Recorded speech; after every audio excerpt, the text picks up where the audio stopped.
अजीत पवार का भाजपा के साथ जाना और उनके चाचा शरद पवार का महाराष्ट्र का दौरा इन दिनों महाराष्ट्र की नहीं बल्कि देश के राजनीतिक पटल पर चर्चा का विषय बना हुआ है। लोगों में तरह तरह की बातें चल रही हैं। कोई इसके पीछे शरद पवार का मास्टरमाइंड बता रहा है तो कोई भतीजे को धोखेबाज कह रहा है। क्या वाकई इसके पीछे शरद पवार का हाथ है या सच में अजीत पवार चाचा को धोखा देकर भाजपा की गोद में बैठ गए हैं, या इसके पीछे ईडी सीबीआई का डर है जो अचानक से अजीत पवार को महाराष्ट्र का डिप्टी सीएम बना दिया। इन सभी कयासों का आज आपके साथ हम पोस्टमार्टम करेंगे, लेकिन इन विषयों पर मैं आपसे चर्चा करूं इसके पहले एक ताजा जानकारी दे देना चाहता हूं कि जल्द ही पुणे के एक कार्यक्रम में प्रधानमंत्री नरेंद्र मोदी, शरद पवार, अजीत पवार, देवेंद्र फडणवीस और मुख्यमंत्री एकनाथ शिंदे एक साथ एक मंच पर नजर आने वाले हैं। इस जानकारी ने जरूर आपके दिमाग में हलचल पैदा कर दी होगी। हलचल हो भी क्यों नहीं, क्योंकि इस कार्यक्रम में उद्धव ठाकरे या कांग्रेस का कोई नेता नहीं होगा। महाराष्ट्र में बीते दिनों भाजपा और एनसीपी के बीच राजनीतिक दूरी देखने को मिली। अजीत पवार गुट ने जहां बीजेपी से हाथ मिलाया, वहीं शरद पवार गुट ने विरोधियों के खिलाफ मोर्चा खोल दिया। इन सबके बीच पीएम मोदी, शरद पवार, अजीत पवार का एक साथ मंच पर नजर आना क्या संकेत देता है? पीएम को 1 अगस्त को पुणे में लोकमान्य तिलक राष्ट्रीय पुरस्कार से सम्मानित किया जाएगा।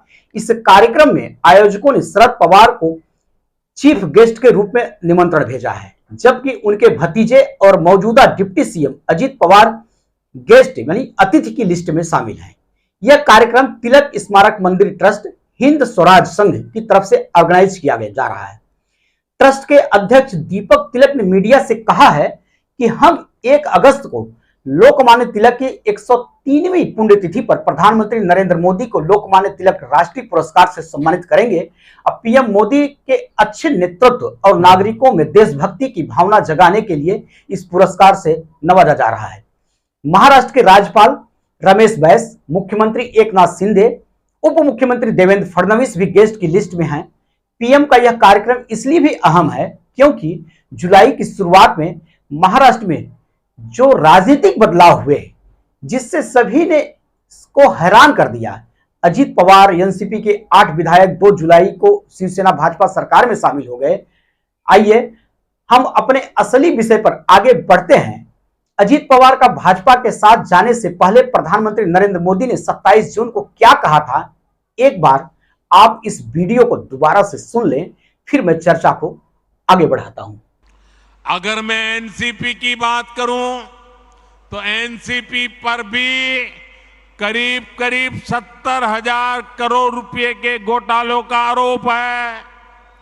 महाराष्ट्र स्टेट कोऑपरेटिव बैंक घोटाला, महाराष्ट्र सिंचाई घोटाला, अवैध खनन घोटाला, इनकी लिस्ट भी बहुत लंबी है। आपने सुना मोदी जी ने क्या कहा। उन्होंने एनसीपी पर 70,000 करोड़ के घोटाला का आरोप लगाया। इसके सप्ताह भर के भीतर ही वही भाजपा अजीत पवार को महाराष्ट्र का डिप्टी सीएम बना देती है। आप सभी को पता है कि अजीत पवार के साथ छगन भुजबल, हसन मुशर्रफ लंबे समय से सरकारी एजेंसियों का सामना कर रहे हैं। अजीत पवार और छगन भुजबल जेल भी जा चुके हैं। पिछले कुछ समय से इन एजेंसियों के बढ़ते दबाव से इनके दोबारा से जेल जाने के हालात पैदा हो रहे थे।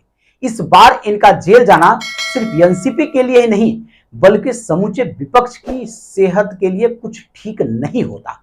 भाजपा को विरोधियों पर हमला करने का एक और नया हथियार मिल जाता। हाल ही में जी न्यूज के जिस सर्वे को लेकर एकनाथ शिंदे ने विज्ञापन प्रकाशित कराया था, जिसमें बताया गया था कि शिंदे महाराष्ट्र में फडणवीस से ज्यादा लोकप्रिय हैं। सारे खेल की शुरुआत या यूं कहें जड़ यही है। हम अपनी बात को आगे रखें, इससे पहले एक जानकारी और दे देना चाहता हूं। आपने भी कभी कैरम बोर्ड का खेल खेला होगा या नहीं भी खेला हो तो कम से कम देखा और जानते जरूर होंगे। कैरम बोर्ड के खेल में खिलाड़ी जिसका उपयोग करता है उसमें एक लाल रंग की क्वीन यानी रानी होती है। इसके साथ सफेद और काले रंग की 9 गोटी होती है। इन सभी को बोर्ड के कोने में बने खांचे, जिसे हम खड्डा भी कहते हैं, इस खड्डे में गोटियों के गिराने के लिए एक स्ट्राइकर होता है, यानी शार्प शूटर। इस खेल में कई बार ऐसा होता है कि खिलाड़ी काली सफेद गोटी को खड्डे में डालने के लिए सीधे गोटी पर वार नहीं करता, बल्कि वह बोर्ड के किनारे पर निशाना साधता है और वह स्ट्राइकर बोर्ड के किनारे से टकराकर वापसी में गोटी को घसीटता हुआ खड्डे में ले जाता है। दरअसल महाराष्ट्र की राजनीति में शरद पवार राजनीति के एक ऐसे ही खिलाड़ी हैं जो दुश्मन पर सीधे वार नहीं करके भी विरोधी को परास्त करने का हुनर रखते हैं। अब हम आपको बताएंगे कि अजीत पवार का सत्ता में शामिल होना किसके लिए फायदे और किसके लिए कितने नुकसान का सौदा रहा। अजीत पवार के डिप्टी सीएम बनने से पहले एकनाथ शिंदे को लेकर चलना या सीधे शब्दों में कहें तो झेलना भाजपा की मजबूरी बन गई थी। यह मजबूरी ही थी कि सीने पर पत्थर रखकर देवेंद्र फडणवीस डिप्टी सीएम बनना स्वीकार कर लिए, वरना यह संभव नहीं था कि जिसने तख्ता पलट के लिए अग्रणी भूमिका निभाया हो वह सिंहासन पर बैठने की जगह दरी पर बैठ जाए। यानी भाजपा को भी एक ऐसे साथी अथवा किरदार की जरूरत थी जो एकनाथ शिंदे के कद और जरूरत को थोड़ा कम कर सके, और वहीं दूसरी ओर अजीत पवार को भी अपने बचाव के लिए किसी ऐसे ही अवसर की तलाश थी। इस बदलाव के बाद अब हुआ क्या है? शिंदे गुट के सभी 40 समर्थकों को विधानसभा अध्यक्ष नोटिस मिल गई, जिससे उनकी तलखी में थोड़ी कमी आ गई। शरद पवार सहित महाराष्ट्र का समूचा विपक्ष एकनाथ शिंदे को सबक सिखाना चाहता था, जो बाहर रहकर बहुत मुश्किल था, क्योंकि एकनाथ शिंदे की वजह से उद्धव ठाकरे की अगुवाई वाली सरकार गिरी थी, जिसमें कांग्रेस एनसीपी दोनों शामिल थे। अजीत पवार का डिप्टी सीएम बनना सिर्फ शिंदे के राजनीतिक कद को ही छोटा नहीं किया है, बल्कि एकनाथ शिंदे के विस्तार को रोकने में रामबाण औषधि का भी काम किया है, जिसका सीधा लाभ उद्धव ठाकरे की शिवसेना को मिलेगा। उधर अजीत पवार सत्ता में शामिल होकर कानूनी शिकंजों से जहां अपना बचाव कर रहे हैं, वहीं उस राजनीतिक दुश्मन को भी परास्त करने का काम कर रहे हैं, जिसकी वजह से उद्धव सरकार गिरी थी। इधर शरद पवार विपक्षी एकता का मार्गदर्शन करने के साथ साथ विगत कुछ वर्षों से कमजोर होती पार्टी को सहानुभूति के सहारे मजबूत करने में जुट गए हैं। कहने का मतलब चित भी अपनी और पट भी अपनी। अब आगे आपको ध्यान रहे, इसके पहले मैं एक पुरानी बात बताता हूं। चमत्कारी जो बदलाव खेल जो हुआ था, जब रातों रात अजीत पवार डिप्टी सीएम और देवेंद्र फडणवीस मुख्यमंत्री बन गए थे।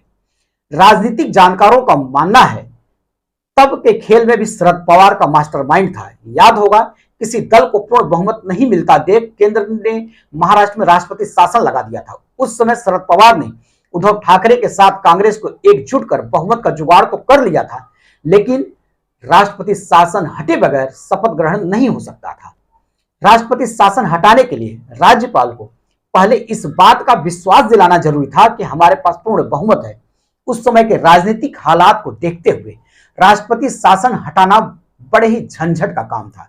इसमें ज्यादा वक्त लग सकता था, लेकिन इसी कार्य को रातों रात विधायकों की लिस्ट लेकर अजीत पवार ने पूरा कर दिया और सुबह ही सुबह राष्ट्रपति शासन हट गया और देखते ही देखते सरकार बन गई। इसके बाद के नतीजे सभी को पता है। 2 दिन बाद अजीत पवार को वापसी के साथ ही उद्धव ठाकरे की ताजपोशी हो गई। अब थोड़ा पीछे चलते हैं। जिस छगन भुजबल को शिवसेना से तोड़कर शरद पवार ने कांग्रेस में शामिल कराया था, उनकी पवार के प्रति ईमानदारी और निष्ठा तब खुलकर देखने को मिली जब वह 1999 में कांग्रेस की बजाय अलग हुए शरद पवार के साथ रहना स्वीकार किए। उस हालात में प्रफुल्ल पटेल भी कांग्रेस छोड़कर शरद पवार के साथ चले आए। क्या लगता है इतने पुराने और निष्ठावान लोग शरद पवार की अनुमति और सहमति के बगैर भाजपा के साथ चले जाएंगे? इसका निर्णय आपको स्वयं लेना है। कहने का मतलब एक तीर से कई शिकार हुए हैं। अब आगे देखना होगा यह नई दोस्ती कब तक बरकरार रहती है। इसी के साथ आप सभी को बहुत बहुत धन्यवाद और फिर मिलेंगे एक और नए विषय के साथ। तब तक के लिए जय हिंद।